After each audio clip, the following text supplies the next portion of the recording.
ఈరోజు ఒక చిన్న 4 సెంట్ల స్థలంలో ఉన్నటువంటి ఒక చిన్న స్థలంలో కూడా వాళ్ళేమో లోకల్‌గా ఉన్నటువంటి వాళ్ళేమో ఇక్కడ గొంతెనం గుడి అంటారు. ఇది కాదు, ఇది రామాలయం అని మీరంటారు. ఈ ఒక్క చిన్న స్థలానికి సంబంధించి కొన్ని కోట్ల మంది ఎమోషన్స్ ఉన్నాయన్న సంగతి అటు వైఎస్ఆర్ కాంగ్రెస్ పార్టీకి తెలుసు, ఇటు తెలుగుదేశం పార్టీకి తెలుసు. ఈరోజు ఇది రాజకీయపరమైనటువంటి విమర్శ అయితే ఖచ్చితంగా కాదు. కానీ ఈ రాష్ట్రంలో బడుగు బలహీన వర్గాల కోసం, ప్రజాస్వామ్య హక్కుల కోసం పోరాటం చేస్తున్నటువంటి ఒక వ్యక్తిగా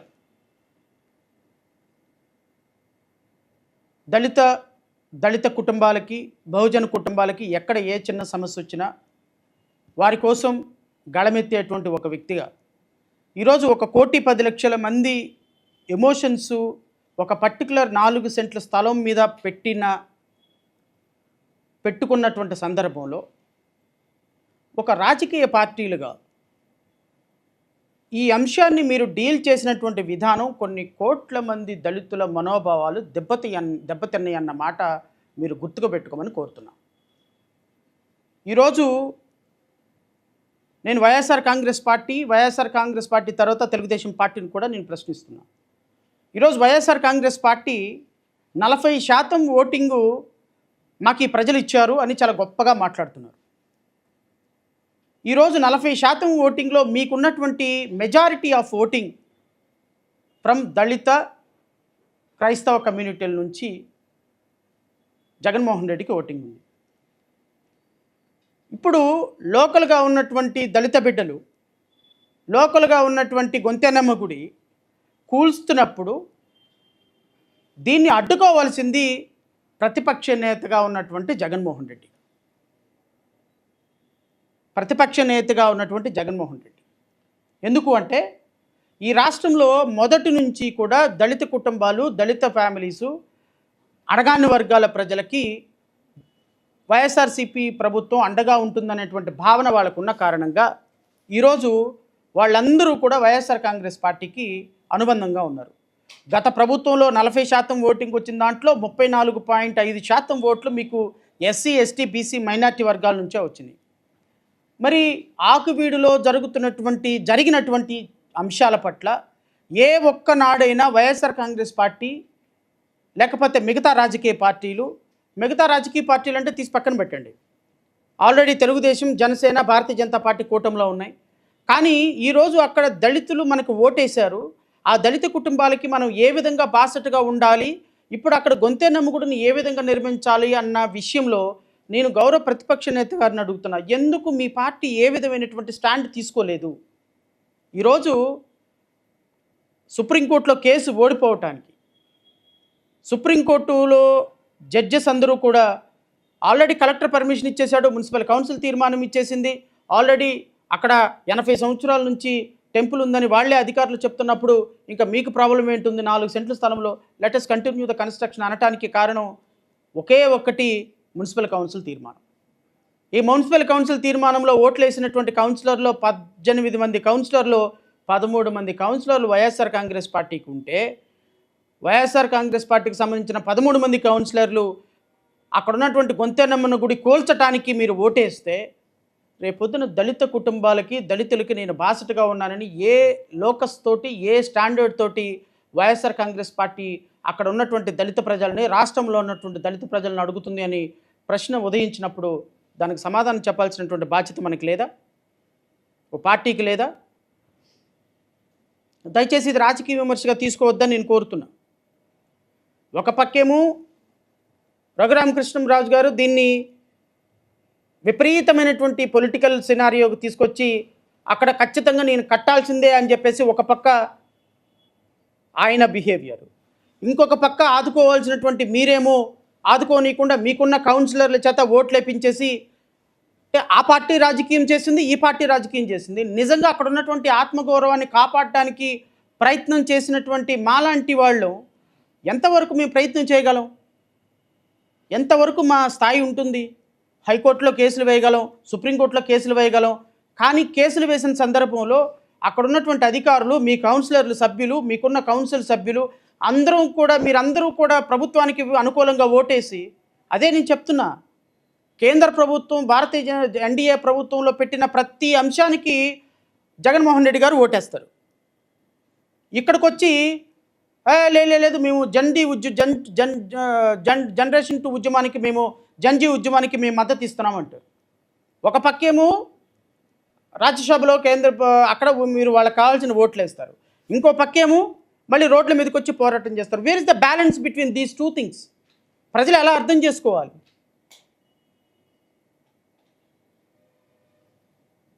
ఈరోజు సుప్రీంకోర్టులో కేసు ఓడిపోవడానికి ప్రధాన కారణం ఒక పార్టీ అవలంబించినటువంటి 2 పార్టీలు అవలంబించినటువంటి విధానం కదా. ఇప్పుడు అక్కడ ఉన్నట్టు గాయపడిన మనోభావాలకి మనం ఏం సమాధానం చెప్తాం? మనం ఏ విధంగా సమాధానం చెప్తాం? ఒక పక్కేమో దళిత బిడ్డల కోసం నేనున్నా, క్రైస్తవ బిడ్డల కోసం నేనున్నా అని మాట్లాడతారు. ఇంకో పక్కేమో లోపాయకారంగా మీకున్నటువంటి కౌన్సిలర్లందరినీ రామాలయం కట్టడానికి, గొంతెనమ్మ గుడి కూల్చడానికి ఉపయోగిస్తారు. ఇది రేపొద్దున ఏ విధంగా బ్యాలెన్స్ అవుతుంది? ఒకసారి ఆలోచించుకోమని కోరుతున్నా. ఈరోజు అక్కడున్న గొంతెనమ్మ గుడి కట్టడానికి ప్రయత్నం చేద్దాము. లోకల్ ప్రజలు 58 మంది మీద కేసులు పెట్టారు. ఆ కేసులన్నింటిలో కూడా 307 కేసులు ఉన్నాయి. వాళ్ళ భవిష్యత్ అంతా నాశనం అయిపోతుంది. వాళ్ళు ఇబ్బంది పడతారు. రేపొద్దున వాళ్ళ సమస్యలు మళ్ళీ రేపొద్దున ఆక్యువీడ్లో ఉన్నటువంటి యువత సమస్యలు ఇబ్బంది పడతాయి. అక్కడ గొంతెనమ్మ గుడి కట్టించేదానికి ఒక ప్రయత్నం చేద్దాం, అక్కడ కేసులు ఎత్తేద్దామని ఎవరైనా ఒక ప్రయత్నం చేస్తే మళ్ళీ మీరే రాజకీయ నాయకులను దింపించేసి రాజకీయాలన్నింటినీ చేసి నో ఇక్కడ రాజకీయాలే చేయాలి తప్ప ఇక్కడ శాంతిని నెలకొల్పేటువంటి అవకాశం లేదు అంటారు. నేను అడుగుతా, ఇప్పుడు నా ప్రయత్నం నేను చేశా, I try my level best, ఇంకా పోరాటం చేస్తాం, ఖచ్చితంగా పోరాటం చేస్తాం. కానీ అక్కడ ఉన్నటువంటి ప్రజలకి సమాధానం చెప్పాల్సింది 2 పార్టీలు. ఒకటి, ఈ పార్టీకి ఓట్లేసినటువంటి ఎన్డీఏ కూటమి చెప్పాలి. నెంబర్ 2, వైఎస్ఆర్ కాంగ్రెస్ పార్టీ సమాధానం చెప్పాలి. ఈ 2 పార్టీలు అక్కడ శాంతిని నెలకొల్పడానికి ప్రయత్నం చేస్తారా, లేకపోతే ఈ ఇష్యూని ఇలాగే రిజాల్వ్ చేయకుండా అలాగే రాజకీయాల కోసం వాడతారా? ఆలోచించుకోవాల్సినటువంటి బాధ్యత ప్రభుత్వాందే, 2 ప్రభుత్వాలదే. ఎందుకంటే ఈ 2 ప్రభుత్వాలే గత 5 సంవత్సరాల్లో ఒక పార్టీ పరిపాలించింది. ఈ 5 సంవత్సరాలు ఇంకొక 3 పార్టీలు కలిపి పరిపాలిస్తున్నాయి. ఈ 4 ప్రధాన రాజకీయ పార్టీలకి, Telugu Desam party, YSR Congress party, Bharatiya Janata party, Janasena party, ఈ 4టికి కూడా అక్కడ ఉన్నటువంటి ప్రజల మనోభావాలు దెబ్బతినకుండా వాళ్ళల్లో శాంతిని నింపాల్సినటువంటి బాధ్యత ఈ రాజకీయ పార్టీలకు ఉంటుంది. ఈ రాజకీయ పార్టీలు శాంతిని నింపకపోతే అక్కడ భవిష్యత్తులో జరగబోయే పరిణామాలకి పూర్తిగా బాధ్యత వహించాల్సింది ప్రతిపక్ష పార్టీలు, పాలకపక్ష పార్టీలు. ఈరోజు జరిగినటువంటి హీరింగ్లో we tried our level best to convince the honourable Supreme Court. But finally Supreme Court చూసేది అధికారులు ఇచ్చిన పర్మిషన్స్, కలెక్టర్ ఇచ్చినటువంటి పర్మిషన్, కౌన్సిల్ ఇచ్చినటువంటి తీర్మానం, మున్సిపల్ కమిషనర్ ఇచ్చినటువంటి పర్మిషన్. సో ఆటోమేటిక్గా ప్రభుత్వం ఏదైతే చెప్తుందో జడ్జెస్ కూడా ఖచ్చితంగా అధికారులు ఏదైతే చెప్పారో అధికారులను బేస్ చేసుకొని జడ్జిమెంట్ ఇస్తుంది. కానీ ఈ ప్రజల కోసం, ఈ దళిత వర్గాల ప్రజల కోసం, ఈ బహుజన వర్గాల ప్రజల కోసం, ఈ క్రైస్తవ వర్గాల ప్రజల కోసం మీ సమస్యల కోసం నేనున్నా అన్న సందర్భంలో 57 మందిని అరెస్ట్ చేసి లోపల వేసినప్పుడు వైఎస్ఆర్ కాంగ్రెస్ పార్టీ రాలేదు. వీళ్ళకు ఊళ్ళు ఖాళీ చేపించి వాళ్ళని రోడ్ల మీద పడి వాళ్ళని కొట్టి ఊళ్ళు దాటించినప్పుడు వైఎస్ఆర్ కాంగ్రెస్ పార్టీ రాలేదు. అక్కడ గొంతెనమ్మ గుడి రాత్రిపూట 400 మంది పోలీసులను పెట్టి కూల్చినప్పుడు వైఎస్ఆర్ కాంగ్రెస్ పార్టీ రాలేదు. అక్కడ ఉన్న దళిత బిడ్డల ఆత్మగౌరవాన్ని నిలబెట్టడానికి వైఎస్ఆర్ కాంగ్రెస్ పార్టీ రాలేదు. హైకోర్టులో మేము కేసులు వేసినప్పుడు వైఎస్ఆర్ కాంగ్రెస్ పార్టీ రాలేదు. సుప్రీంకోర్టులో కేసులు వేసినట్టు వైఎస్ఆర్ కాంగ్రెస్ పార్టీ రాలేదు. మరి ఏ విధంగా రేపొద్దున వైఎస్ఆర్ కాంగ్రెస్ పార్టీ దళిత క్రైస్తవుల ఓట్లు అడగటానికి సిద్ధంగా ఉంటుంది ఈ రాష్ట్రంలో? ఇది ఒక చాలా చిన్న సమస్య. కానీ దురదృష్టం ఏంటి అంటే కొన్ని కోట్ల మందిలో ఈ సమస్య ఒక ఎమోషన్స్ని క్రియేట్ చేసింది. ఒక పక్క తెలుగుదేశం పార్టీ, ఎన్డీఏ కూటమి దళిత పిల్లలకు వాళ్ళకి న్యాయం చేయటంలో విఫలం చెందారు. ఇంకొక పక్క వైఎస్ఆర్ కాంగ్రెస్ పార్టీ విఫలం చెందింది. ఈ రెండు పార్టీలు కలిపి అన్ని వర్గాల ప్రజల్ని నాశనం చేసేటువంటి ప్రయత్నం చేస్తే రేపొద్దున ప్రజలు ఎవరిని నమ్మాలో అర్థం కాని పరిస్థితి. నేను ప్రజలను కూడా తేల్చుకోమని అడుగుతున్నా. ఇలాంటి వ్యక్తులకు మీరు ఓటేద్దామంటే వేయండి, నో ప్రాబ్లం. ఈరోజు మీకు తన్నినా రారు, కొట్టినా రారు, పొడిచినా రారు, బళ్ళకు కట్టి ఈడ్చుకెళ్ళినా రారు, మృగాల్లాగా మిమ్మల్ని ట్రీట్ చేసినా రారు, మీ మీద కేసులు పెట్టినా రారు, మిమ్మల్ని రిమాండ్ పెట్టినా రారు, మీ గుళ్ళు పగలగొట్టినా, మీ గోత్రాలు పగలగొట్టినా, మీ ఇళ్ళు పగలగొట్టినా ఏ రాజకీయ పార్టీ వచ్చే పరిస్థితిలో లేదు. కానీ రేపొద్దున ఓట్ల కోసం వచ్చినప్పుడు మాత్రం మీరందరూ కూడా చర్చల్లో దీపాలు ఆపి ఆ పార్టీలకు ఓట్లు వేయించండి. కేసీఆర్ గారు ఎప్పుడు ఒక మాట అంటుంటారు, మా ఇంట్లో గడ్డి తిని పక్కింట్లోకి వెళ్ళి పాలిస్తే అట్లా నువ్వు నా ఇంట్లో గడ్డి తిన్నప్పుడు నాకే పాలు ఇవ్వాలి కదా అని. నేను ప్రజలను కూడా అడుగుతున్నా, మీకోసం పోరాటం చేసే వాళ్ళని వదిలేసి, మీకోసం కష్టపడే వాళ్ళని వదిలేసి, మీ ఆత్మగౌరవాన్ని మా ఆత్మగౌరవంగా ఫీల్ అయినటువంటి మాలాంటి వాళ్ళని వదిలేసి మీరు రేపొద్దున ఎలక్షన్లో కూడా ఇలాంటి వ్యక్తులకు ఓటేస్తే, ఇలాంటి వ్యక్తులు ఈ సందర్భం ఇంకప్పుడు రాకపోతే దేనికోసం? ఏదైనా అడగండి, 2024లో చూసుకుందాం, 2029లో చూసుకుందాం. అధికారం వస్తే మేము చూసుకుంటాం. అధికారం వస్తే చూసుకునేది ఏందే? ఈరోజు 1,10,00,000 మంది దళితులకు అన్యాయం జరుగుతుంది, ఏం చేద్దాం? ఈరోజు వాళ్ళ ఆత్మగౌరవం రోడ్డు మీద ఉంది, ఏం చేద్దాం? వాళ్ళ సమస్య ఎట్లా అడ్రస్ చేద్దాం? దగ్గర కూర్చోబెట్టి మాట్లాడదామా? ఏం చేద్దాం? ఏదో ఒక ఆలోచన చేయాలి. బట్ ఇష్యూ మాత్రం రగలాలి. మాకైతే మాత్రం వాళ్ళు రాజీకి వస్తానంటే లోకల్ రాజకీయ నాయకులు రానివ్వరు. ఎందుకు? ఇష్యూ సాల్వ్ అవ్వకూడదు, వాళ్ళకి రగలాలి ఇప్పుడు ఇష్యూ. మరి రగులుతున్నప్పుడైనా మీరు వచ్చి సమస్య పరిష్కారం చేస్తారా? నో.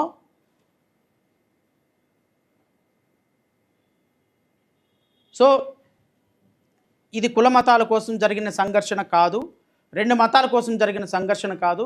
సో దయచేసి నేను అపీల్ చేస్తున్నా, ఖచ్చితంగా సమాజంలో అన్ని మతాలు గౌరవించబడాలి.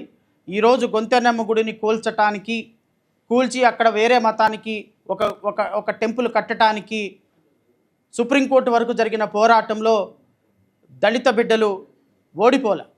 కానీ తాత్కాలికంగా దళిత బిడ్డలకి ఏదైతే దళిత బిడ్డలు మా గొంతెనమ్మ గుడి అంటున్నారో ఆ గొంతెనమ్మ గుడి ఉంది అన్న అంశాన్ని సుప్రీంకోర్టు ఒప్పుకోలేదు. సుప్రీంకోర్టు అక్కడ ఏదైతే రఘురామకృష్ణరాజు గారు మాట్లాడుతున్నటువంటి అంశాన్ని కట్టాలి అంటున్నారో ఆ కట్టడానికి అనుమతిని నిరాకరిస్తూ వేసినటువంటి కేసును డిస్మిస్ చేసిన కారణంగా ఈ అంశం మీద రాజకీయ పార్టీలు మరొకసారి పునరాలోచించుకోవాలి. కేవలం దళితుల్ని, దళిత బిడ్డల్ని, వాళ్ళని ఒక ఓటు బ్యాంకుగా కాకుండా నిజంగా వాళ్ళకి సమస్య వచ్చినప్పుడు రమ్మని కోరుతున్నా. తప్పో రైటో ఒక వర్గం ప్రజలు మీకు ఓట్లేశారు. మీకు ఓట్లేసినటువంటి వర్గం ప్రజల యొక్క మనోభావాల్ని గౌరవించాల్సినటువంటి బాధ్యత మీకుంటుంది. వాళ్ళకి కష్టం వచ్చినప్పుడు వాళ్ళ దగ్గరికి వెళ్ళాల్సిన బాధ్యత మీకుంటుంది. అంతేగాని మాకు అధికారం వచ్చిన తర్వాత చూసుకుంటాం, ఇప్పుడంతా మీ సావు మీరు చావండి అని అనటం రాజకీయ పార్టీలకి కరెక్ట్ కాదు. ఇదిగో ఈ సమస్యని దీన్ని ఎంతవరకు పరిష్కరించగలిగితే నేను ఇప్పుడున్న రూలింగ్ పార్టీ కూడా అప్పీల్ చేస్తున్నా. మీరు అధికారుల్ని ప్రలోభపెట్టి అధికారులతోటి పర్మిషన్స్ ఇప్పించేసి, ఇదిగో మాకు ఇక్కడ పలానా టెంపుల్ గత కొన్ని సంవత్సరాల నుంచి ఉందని ఇప్పించారు. దీనివల్ల అదర్ సైడ్ ఉన్నటువంటి కొన్ని లక్షల మంది ప్రజల మనోభావాలు కూడా గాయపడ్డాయి. మీరు అనుకుంటున్నారు తాత్కాలికంగా మేము గెలిచాము సుప్రీంకోర్టులో అని, కానీ దీని రిఫ్లెక్షన్ రేపు ఎలక్షన్ మీద మీకు పడుతుంది. మీరు అనుకుంటున్నారు మేము గెలిచేసాం, అది అయిపోయింది అని. కరెక్ట్ కాదు. ఒక సమాజంలో 2 వర్గాలు విన్ విన్ సిట్యువేషన్ ఉన్నట్టుగా భావించాలి. Win win situation. ఆ వర్గం ఓడిపోకూడదు, ఈ వర్గం ఓడిపోకూడదు. వయా మీడియా వాళ్ళకి ఇద్దరు గెలిచిన భావన ఇవ్వగలిగినటువంటి ఒక అభిప్రాయాన్ని తీసుకురావాల్సినటువంటి బాధ్యత ప్రభుత్వం అంతే. నేను అలాంటి ఒక ప్రయత్నం చేశా. ఎందుకంటే అక్కడ గొంతెనమ్మ గుడి కట్టించాలి, గొంతెనమ్మ గుడి కడితే బాగుంటుంది, అక్కడ పిల్లల మీద ఉన్న 58 మంది మీద 59 మంది మీద పెట్టిన క్రిమినల్ కేసులన్నీ ఎత్తేయించాలి, వాళ్ళకి భవిష్యత్తు బాగుండాలి, వాళ్ళ భవిష్యత్తు కోసం అక్కడ గొంతెనమ్మ గుడి కట్టించడం కోసం, అక్కడ పీస్ని రిస్టోర్ చేయడం కోసం, భవిష్యత్తులో అక్కడ హిందువులు దళితులు గొడవ పడకుండా చేసేటువంటి ఒక ప్రయత్నం చేశా. బట్ ఆధారాలు లేకుండా నేను మాట్లాడకూడదు, కానీ అక్కడున్న రాజకీయ నాయకులే వద్దొద్దొద్దు, ఏది జరిగితే అది జరగని, సుప్రీంకోర్టులో కేసు వెళ్లాల్సిందే, మాకు కావాల్సింది రాజకీయం, మా రాజకీయాలతోనే మేము గెలుస్తాం తప్ప, పోనీ ఆ రాజకీయాలతోనే గెలుస్తామన్న వాళ్ళు ఏమన్నా వీళ్ళకి సహకారం చేస్తారంటే ఒక్కనాడు కూడా రారు, ఒక్కనాడు రారు, ఒక్క సందర్భంలో రారు.